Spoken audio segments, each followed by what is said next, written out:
I've lost my life. Incident reports from law enforcement tell the tale. Numerous break-ins at the address. She's being targeted.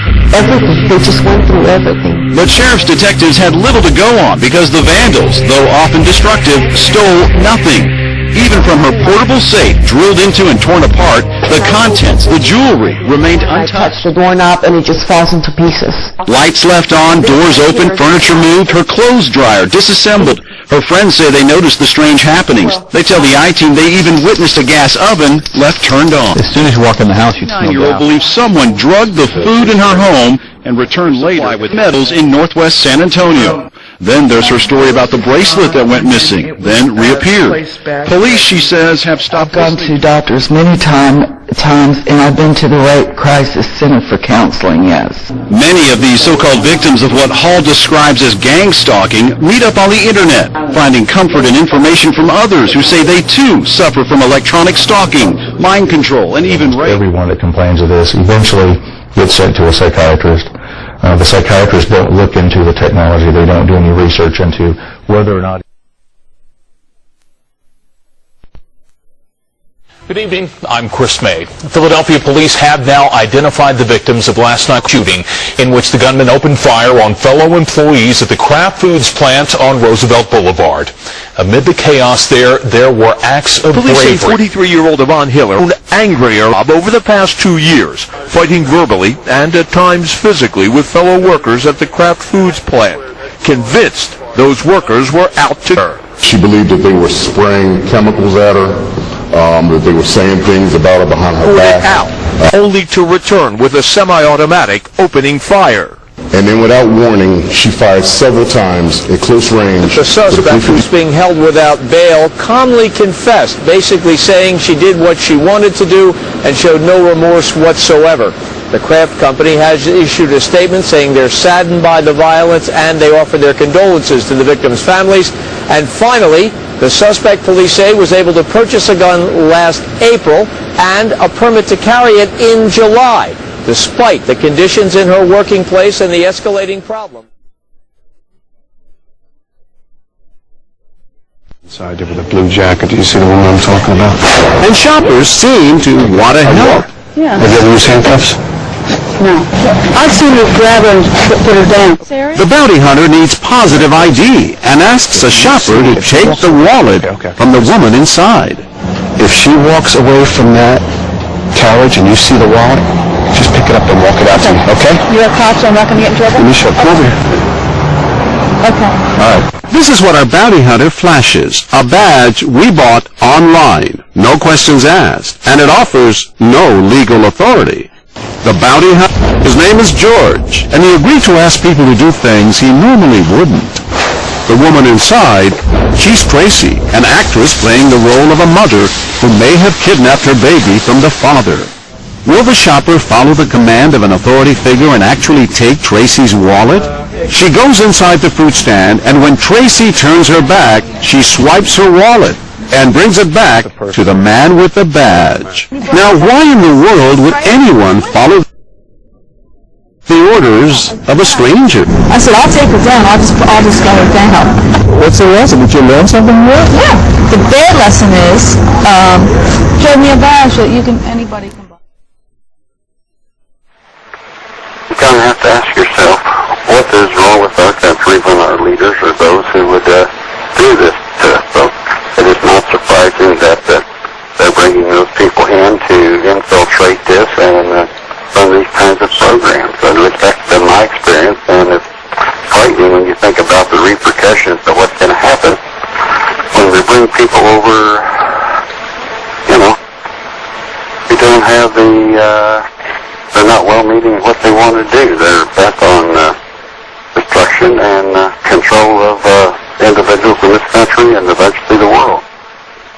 Well, many people are talking that we may move to a fascist government because they're seeing all the mind control, they're seeing the organized stalking as in the days of Hitler.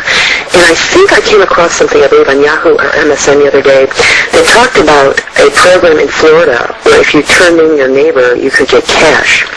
And people were discussing that had happened prior to Hitler's rise as well, turning in each other.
So we'd like to present their stories to you today, and we'd like for you to be the judge. If this is happening in the society, something needs to be done. Someone needs to look into this. Someone needs to investigate these crimes.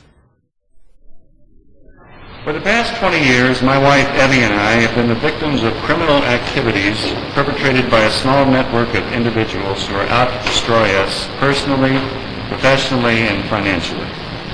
This network of individuals is manipulating the banking system and the criminal justice system for the purposes of sabotaging our credit and our credibility. 3 of these individuals are Hollywood lawyers and a business manager, all of whom I hired 20 years ago to handle my legal and business affairs.